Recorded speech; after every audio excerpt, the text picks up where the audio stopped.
So what's going on, guys? I am BO6. Welcome back to another video on the channel where today we are going to be taking a look at everything we know about Black Ops 6 Zombies. All of the gameplay features, all of the characters, maps, known wonder weapons, new features returning old features such as the mystery box, the pack-a-punch, everything that we're aware of so far from leaks and official information to do with BO6 Zombies. So let's take a look, because just the other day I did a video talking about both maps that we're going to be getting in the game on day one, which is both Liberty Falls and one that takes place on a Japanese island. Today I'm going to be going over everything, starting off with, for me, so far, one of the main gameplay features that we know about, and that is the return of the Gobblegums. I don't think Treyarch have officially announced this themselves yet, but it's basically official that Gobblegums will be returning to BO6, and by the looks of it from the promotional artwork, there'll be the classic Gobblegum, the Mega Gobblegum, and the Ultra Rare Gobblegum. I'm not yet sure of the Mega Rare, but all of these colours were from the old Gobblegum system that we saw previously in BO3. That's returning to BO6. As far as what specific Gobblegums or what abilities are going to be coming back,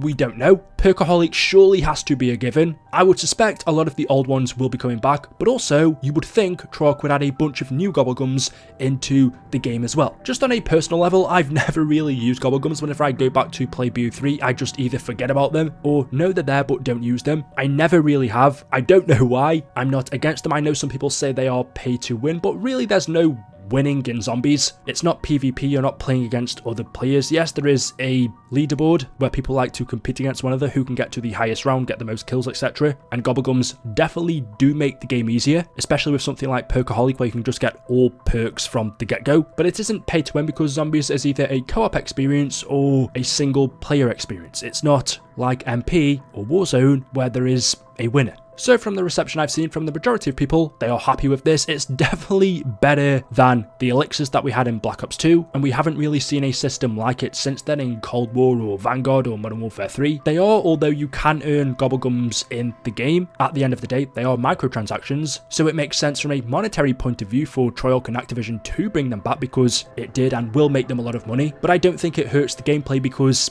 they're a choice. You can use them if you want to, because some of them are fun, but you also don't have to if you just want that old BO1 to World at War retro gameplay style, where you work your way up. So yeah, Gobblegums are back. Expect some new ones and a lot of old returning ones. Exactly how this is going to work storyline wise, I don't know, because the Gobblegums are Dr. Monty's, but we know he was banished to the Dark Ether in Black Ops 4, but then again, the Dark Ether still exists in our current Zombies games, and things have already started to leak out of it, so if the Gobblegums are in there, then it should be pretty explainable storyline wise as to why we've got them back. Perhaps this time around they won't be called Dr. Monty's Gobblegums and something else, but they'll work in a similar way. Continuing on with gameplay features, well, about a week ago now we got this small gameplay snippet, which showed two characters running towards this built-up area. It looks like a facility, which would suggest that it is the Japanese island map, but it could potentially also be a built-up area within Liberty Falls, which takes place in West Virginia. Like I said, I've already done a full video explaining the two maps we're going to be getting on day one, so if you want to know more about them, I will leave the link to it down in the description. But just on this, we see two characters running towards zombies, and that's pretty much it. But as you would expect, there is a lot of speculation as to who these people are, especially the person on the right, who people think looks very familiar, just like Scarlet Rhodes, who was a character in the Chaos story for BO4, and the person on the left people have speculated is Weaver. Now, as far as Scarlet goes, if you are aware of the story, you might be thinking, well, this is the Dark Ether storyline we're being told here. Scarlet Rhodes existed in the Chaos storyline, which is something totally different. However, in Vanguard Zombies, it was made clear to us that the two exist in the same universe. So Chaos characters such as Alistair and Scarlet now exist within the Dark Ether universe, which means it's totally plausible for this to be Scarlet Rhodes. However, although you have to admit from her clothing, her red kind of vest, the white pants, the short hair, even though her hair kind of looks blonde here, and in BO4 it's red, there aren't many female characters in Zombies, so there's no denying, although it's difficult to make out, it does kind of look like Scarlet. I just don't think it is. I'm 95% sure this is not her. For some reason I just can't see Treyarch doing that and bringing her character back. They might be mentioned in radios, but as far as being able to play as them again, I think that avenue from Treyarch has been brought to a close. So if this woman character isn't Scarlet Rhodes, then who is it? The other female in Zombies is Misty. This is obviously not her, meaning either it is a random new character or it is an operator skin. And the same goes for the person on the left. People have speculated that is Weaver because of his kind of hood at the back. It looks like he's got longish hair, which Weaver has. But again, at the same time, he also looks like he's wearing standard military uniform that you would just see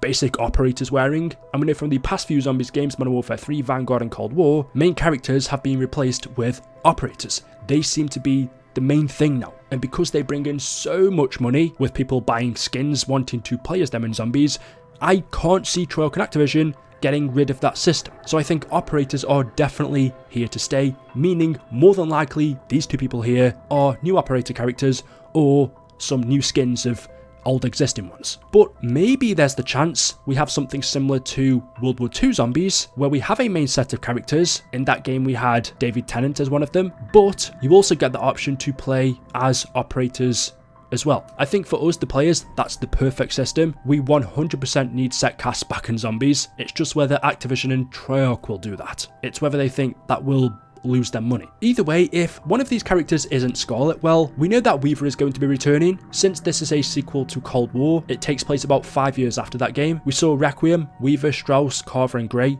get arrested, so they should be showing up in Black Ops 6 Zombies in some way, shape or form. We should also be seeing Eddie Richtofen, potentially Samantha Maxis. She did become trapped in the Dark Ether, but I would suspect we'll be seeing her again, along with Revanov, Dr. Peck, and a few new characters, a couple which we've already seen so far in the Vault Edition. This guy right here, the Prison Warden, this isn't Brutus as a lot of people suspected, this is a new character. It would make sense for us to see this Prison Warden on the Japanese island map, since we've been told by leakers that it will feature a underground prison or cell block. So I think we might be seeing this guy on that map, and also Klaus is there as well. If he's an operator in Black Ops 6, there's a very high chance that we'll also be seeing him in the game in one way, shape or form. So those are all of the characters that we know about. As far as other gameplay features, well, we've been told by leakers that we're going to be seeing the jet gun return, the ray gun return, a tentacle dog on the Japanese island map, manglers will be coming back, all of the usual things such as the mystery box, the pack-a-punch, the crafting system, ammo boxes will be returning, exfils will also be coming back, there will be new wonder weapons, one that will seemingly cause enemy skins to bubble, which sounds similar to the KT4 and a tiny bit like the Sliquifier maybe. We're also getting the return of the cracking knuckle animation when you pack-a-punch. It might seem like a really small thing, but when you notice attention to detail, we haven't seen that since Black Ops 4, because now you don't even place your weapon into the pack-a-punch machine, you just go up to it, select the upgrade you want, and that's it. There is no animation, so I'm kind of happy to see the cracking knuckles come back. Some things I was wondering about, which we haven't heard from anywhere so far, is Outbreak. Outbreak was extremely successful in Black Ops Cold War. We kind of had an Outbreak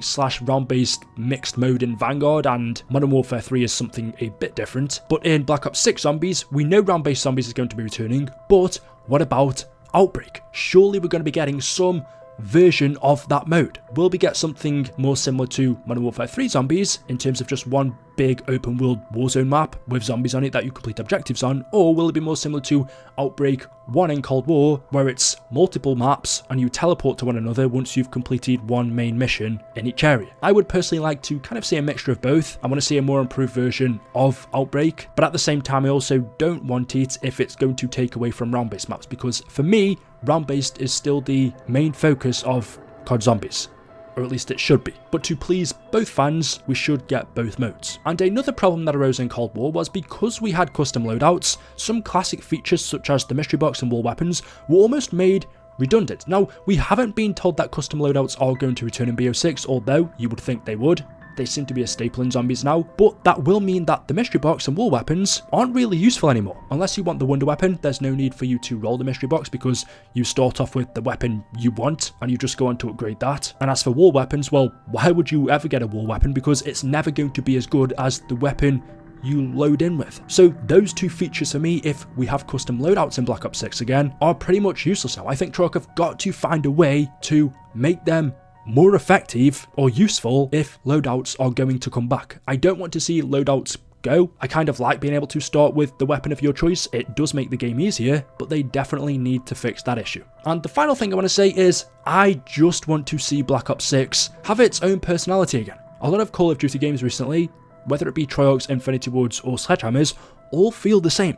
Back in the day, each developer's COD felt different. Modern Warfare games felt like Modern Warfare games, Treyarch games felt more cartoony and arcadey, Sledgehammer's games felt more, well, I don't know, random. Whereas now, Modern Warfare 2019, 2 and 3, Black Ops Cold War, Vanguard, all feel very much alike. I want to see character return. I want to see the more cartoonish, arcadey feel for Black Ops 6 again. Because especially when it comes to zombies, being that zombies aren't real, I think they're supposed to be more cartoony and arcadey. That feel for me definitely fits zombies more than what we get from Modern Warfare, which feels more, I don't know, realistic. I just want Black Ops 6 to have that Treyarch feel, because the most recent Call of Duties all just feel like an extension of one another. But yeah, actually compared to most years, I don't think we've had an awful lot of leaked information. We do have the official reveal just around the corner on June the 9th, so a few days from now, although I suspect we won't really be getting any zombies information until maybe August, but that's all we know for the zombies mode as of now, so there we go. Let me know your thoughts in the comment section below. As always, hopefully you've enjoyed the video today. If you have, drop a like rating.